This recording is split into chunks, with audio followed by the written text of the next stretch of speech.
Hello. Well, I've just enjoyed or endured, depending on your psychology, a very tough training session. And now I'm just walking very, very slowly to the hoping the pool is back in operation. Not holding my breath, but heading in that direction anyway. Give me a second.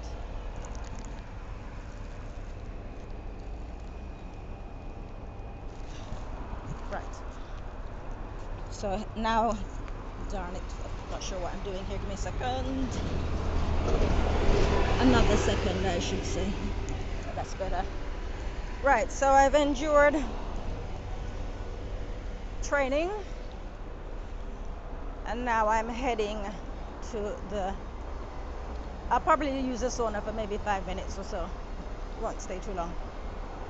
But the lesson, not that I'm here to preach to anybody or anything, but the lesson learned, literally no pain, no gain. And we as human beings, if we claim to believe in God, if we claim to have a relationship with God, must endure training. And one of the misconceptions that people who lack knowledge have is that the training comes specifically from within their religious organization. So each person believes that theirs is the true religion. Everybody believes that theirs is the true religion. But they can't all be true, or they can't all be right. Gosh, I don't know what's going on with my shoelace. Give me a second. Keeps popping out.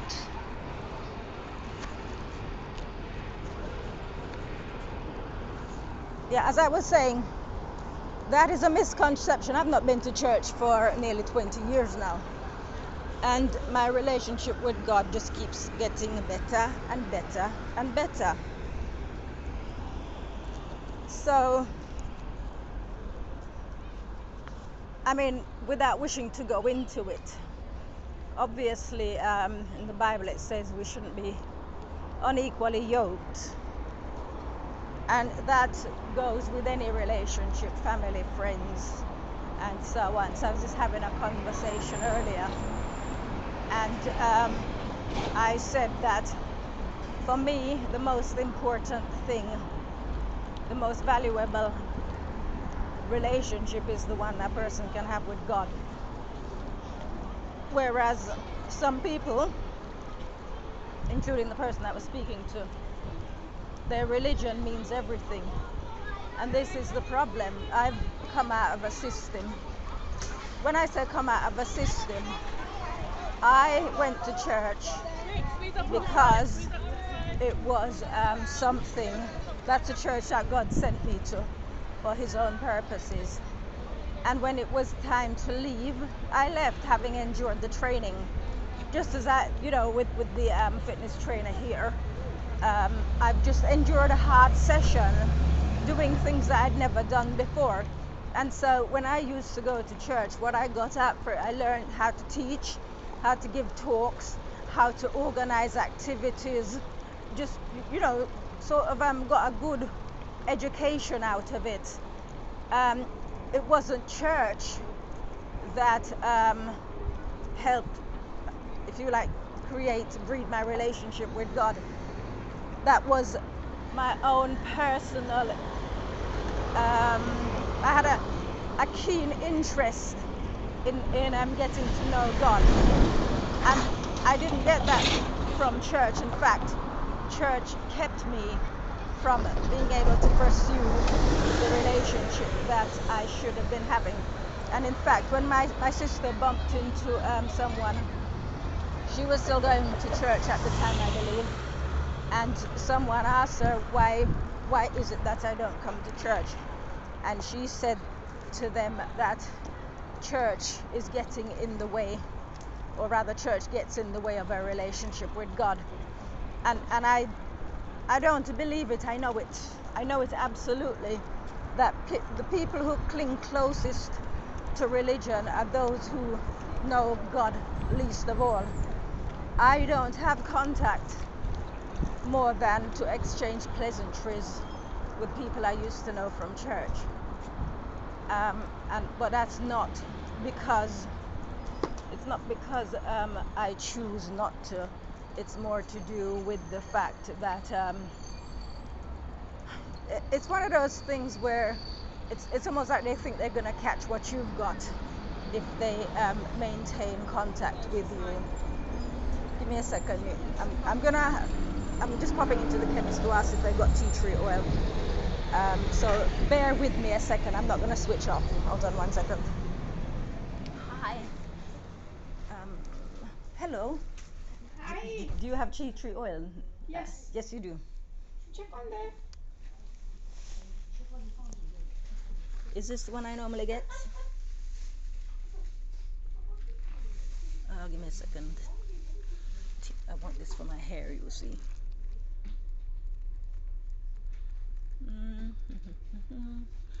I tell you what, I'm gonna come back when I've got a bit more time.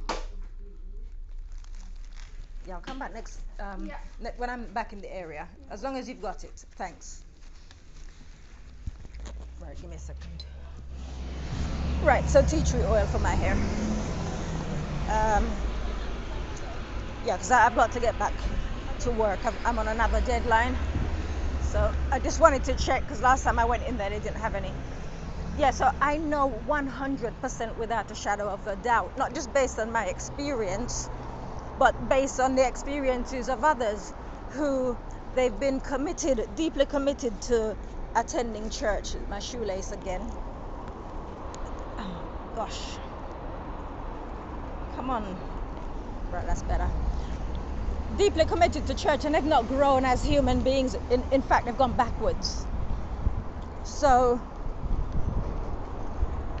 I guess, all right, whenever I speak to people regarding the training, because they know me, I've always had an exercise habit. I used to teach an exercise class. Those are beautiful. Look at those beautiful flowers. Yeah. So they say to me, but you don't need a personal trainer. Yes, I do. I even said it to the trainer the other day that I said, people tell me that I don't need a personal trainer. But before he could answer, I said, so what about Roger Federer and Rafa Nadal and all of these people? He said, exactly. Exactly. Even though they've won championships, world champ. See, the lace is doing it again. I don't know why. It's never done this to me before. Right. Even though they've won so many championships, still they have a coach. They still get coaching. They still have personal trainers, dietitians. They have experts, right? Because they can't do it alone. And so if you're in an environment and there's no growth, for example, where I'm going now, they have personal trainers, but my personal trainer is a championship-winning former bodybuilder. Right, so I want somebody who has done it, who knows what they're doing, to train me. So for example, when it comes to friendships, relationships, family, anything, if it be the case that you're not on the same level, it. But what I find is that they usually think, see, the lace is doing the same thing again. I don't know why. When hold on, it's usually, I find this absolutely 100% of the time, it's always the people who are deeply committed to religion and who are not on the same level as me. I personalize this, who are the quickest to tell me what I need to do as regards God. I need to go to church. Actually, I haven't had people tell me this lately. You need to go to church, you need to do this, you need to do that, you need to do everything. And yet it's not working for them.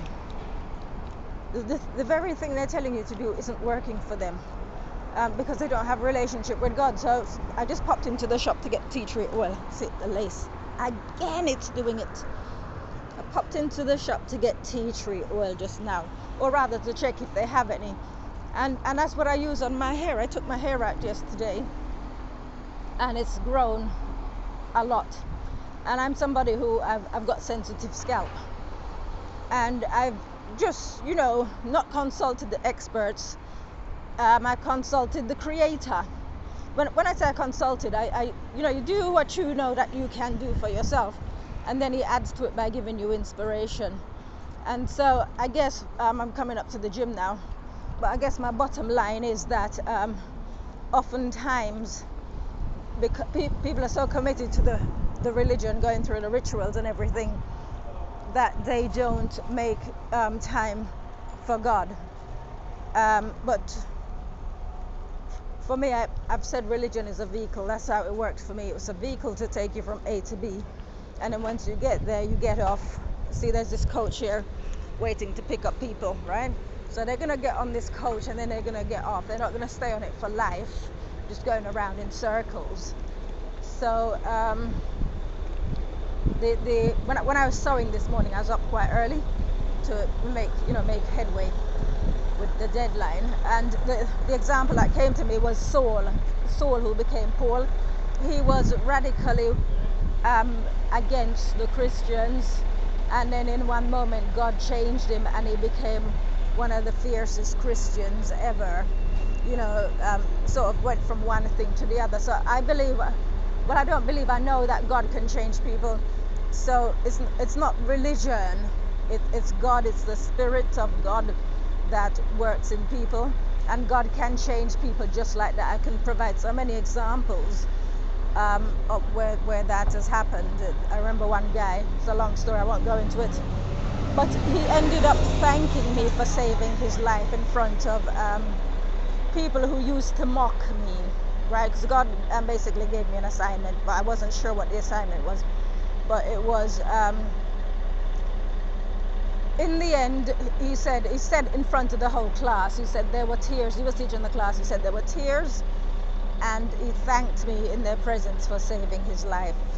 And he meant his spiritual life, because I kept trying to point out things to him. He was being led astray by a bunch of foolish, peers at church, and they sort of had him as a mascot. But God had better things for him, and in the end he changed overnight. My good friend Margaret will bear witness to this. So she's ever present, she's still around, but she will bear witness to that saga. But God literally worked on him overnight. So I think if God has a plan for you, if God has work for you, if whatever it is, there's no need to sort of try and drag people via religion to come to God. God knows where they are, he can find them. But it's up to them to do the work. So for me, people will say to me, oh, the Mormon church, it's a cult, it's this, it's that. Well, guess what? That's a church that God took me into to train me, right? That's where I got my training from. Hey, you're right. I'm not too bad. Is the pool working? No. Sauna? No hot water. Sauna's okay. Sauna's okay. Okay, just have a quick sauna then. Have a lovely day. See you. Yeah, so basically that's where God took me to the Church of Jesus Christ of Latter-day Saints, and that's where I learned all the skills that are transferable in the real world. And people can argue as much as they like, it's a cult, this, that, whatever. That's their problem.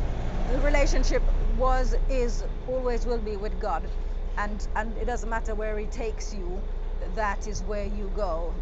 You don't sort of try to analyze the situation and say what God would and what God wouldn't do. You go to God, and he will tell you himself whether it's him or not. So that's it really. I think it might be slightly disjointed, but that was the whole point. It's not religion that takes you to God, it's God that brings you to him. All right, so let me go and do my quick sauna and head back home. Have a lovely day. Take care. Bye-bye.